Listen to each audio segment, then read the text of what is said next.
Alright, so this video I'm about to show you now is highly sensitive because it contains images that some viewers may find disturbing. So viewer discretion is highly advised. Thank you. I should talk. Nada, sorry, name me, please. Abby did this to me. Let me and call mommy or on Facebook or WhatsApp. Let me and reach out to them. Tell them the name of the hospital. Alright, so I just got off the phone with the lady in the video where she explained to me everything that happened to her and how she landed in the hospital with multiple injuries to her body. Now, I'll tell you for free that this is one of the most craziest stories that I've ever heard in my life. As a matter of fact, these are the kind of stories that you only watch in the movies. If they tell me say this kind of things they happen, self, I no go believe. Now, you see this matter, if I talk with you, you see this matter, if it means say I go Port Harcourt, go stand, work at the Port Harcourt to seek justice for this girl, I am ready to do it. No matter the amount, I am ready to spend it. But this particular girl must get justice. And again, to all these Port Harcourt men, who raised you people? Who raised, and this is not the first, this is the third one I'm getting from Port Harcourt. We still never finished the one of Seymour, the CEO of Seymour Group, where we say stab girl inside club with bottle, bust her friend teeth. We are still on that one. And now this one. Now this case happened on Friday. What happened? If you listen to the video, you hear her say, Abby did this to me. Now who is Abby? This is Abby. His full name is Abby Tamunotomba Barango. So Abby happened to be somebody she was in a relationship with. The relationship started after her JAMB exam when she was preparing to go into the university. So when she was doing her UTME, that was when she met Abby. And Abby asked her out, are you single? She said yes. She asked him, are you single? He also said yes. So they started dating. So they dated for about 7 years. They dated through school and then to this point. So what happened? Last year, the girl said she found out something. That during their relationship when they were in school, first of all, she found out that he had a child. And she confronted him that, you told me you're single. How come you have a child? He said, that is from his past relationship. They still continued in the relationship until last year when she found out that the guy didn't just have 1 kid. He has 4 kids. Not just that. And he's still very much married. So when she found this out, she confronted the guy and said, so you have been lying to me for the past 6 years that you are single and you have just 1 kid, not knowing that you are a full married man. So how come you're lying to me? I can't continue with this. Immediately, when she told him that she's going to break up with him, the guy threatened to buy her family. Now, the only reason why we say we buy her family is because he is actually the one fending for the girl and her family. Because according to the girl, she told me that she came from a very poor background and then the guy is doing a lot for them. So immediately she said, I'm going to break up with you because I cannot marry a married man and I'm not ready to be second wife. That was how this guy threatened to buy the entire family if she ever says she's going to break up with him. So based on how abusive the guy has been in a relationship, the girl felt threatened and then she was scared. So she thought about leaving the guy slowly. So she stopped picking calls, she stopped returning calls, everything was just going slowly. Then she started dating another person. Now, that person that she was dating, at a point, the person stopped speaking with her.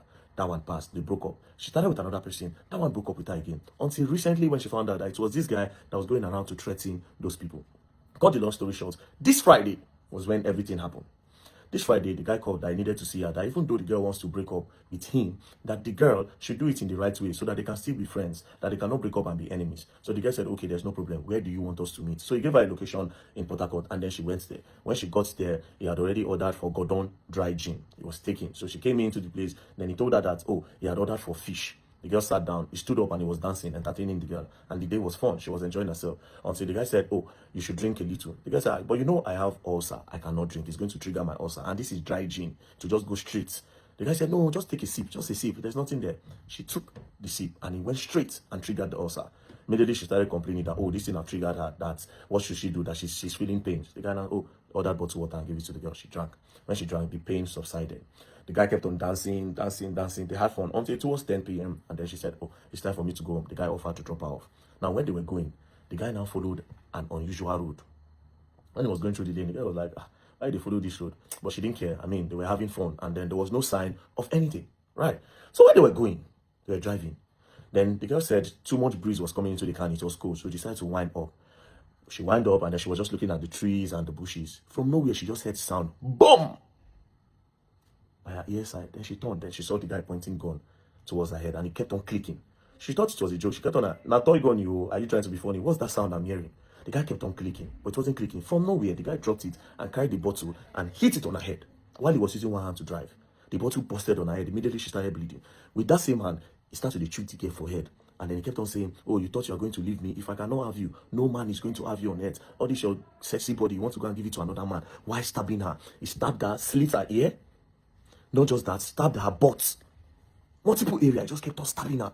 So the girl now dragged with him. He just switched because he was the one driving. He just switched and then he hit the pavement. When he hits the pavement, he was a little bit distracted. The girl opened the door. Then she rolled on the floor. Now, when she was running, she fell down and the guy noticed her from the mirror. He decided to reverse to run her over. She now rolled again. From there, she rolled and then she crossed the road. When she crossed the road, because the guy could turn, she started screaming for help. Then Good Samaritan passed. She was already bleeding. The Good Samaritan helped her, and that was how they rushed her to the hospital where she made this video. At the end of the day, the girl, they gave her about 6 pounds of blood, according to the story she told me. That they gave her 6 pounds of blood. Can you imagine how crazy this is? And this is the present picture of the girl. So the girl is still in stitches, slit ear, multiple head injury on her butt. Now, after this incident happened, they've not gone to the police. The guy called and started apologizing to the girl that he was sorry, he lost her so much and all. The girl said, no, you tried to kill me. You tried to kill me. So they gave it to 1 or 2 small blogs. When they posted, the family of the boy and his friend now called the girl and started threatening the girl that they would buy the girl and they would buy her family. So it was this evening that he reached out to me. So now I have called the PRO of Rivers State. First thing I told her, I said, what is happening in your state? And why are the men in your state so aggressive to women? It is not the first time I'm calling. It's not the second time. This is the third time. I know it's not your fault. But at this point, that your state is scary. Are the women in Rivers State even safe? How do you have the mind to do this to a girl because she rejected you? Not that she even rejected you. She said she cannot go on with a relationship because you lied. She found out that you are married with 4 kids. You have been lying all along for 6 years. She started saying, no, that's the problem. So you won't come by the girl. And again, women, before I talk further on the case, women, when I know they see all these signs, let me tell you something today as a woman. If you feel say, if a particular man where they give you money, leave you, another man know they, then you lie. If you're a woman with good spirit and good intention, you will always attract good. Don't settle for less because if you say, okay, this man, they give you money, you go, they chop shit. Man, go, they beat you black and blue like punching bag. Man, go, they beat you back and blue for punch because the relationship have been abusive. That's why the girl was saying, imagine somebody telling you, say, go buy your family if he leave you. That was a sign for you to run. Let's just imagine, say, that gun where, according to the girl, say, oh, gun. Imagine, say, click. Maybe bullet. The only gun, no, maybe now something just jam the gun and make it no click. For somebody to the choke, according to how the girl talk, it be like horror film. It be like horror film. All these things, Port Harcourt men just give Niger Delta men bad name. What's all this? What are the women to you guys in Port Harcourt? For crying out loud. Anyways, I've reported the case to the PRO of Rivers State, and she said the girl can come tomorrow. Thank God for the Commissioner of Police there. He's currently on the Seymour case, and I'll still alert him about this case again. What is going on? What is going on? To the CP of Rivers State, sir, I'll still call you again tonight, sir. I'll give you an update on this case. This guy cannot go unpunished. He's already telling them that, oh, his father is an ex-military man and nothing can happen to him. Well, something can happen to you, my brother, because we have law in Nigeria and our law works. And you see this matter, you got to learn. You will learn the hard way. Don't play.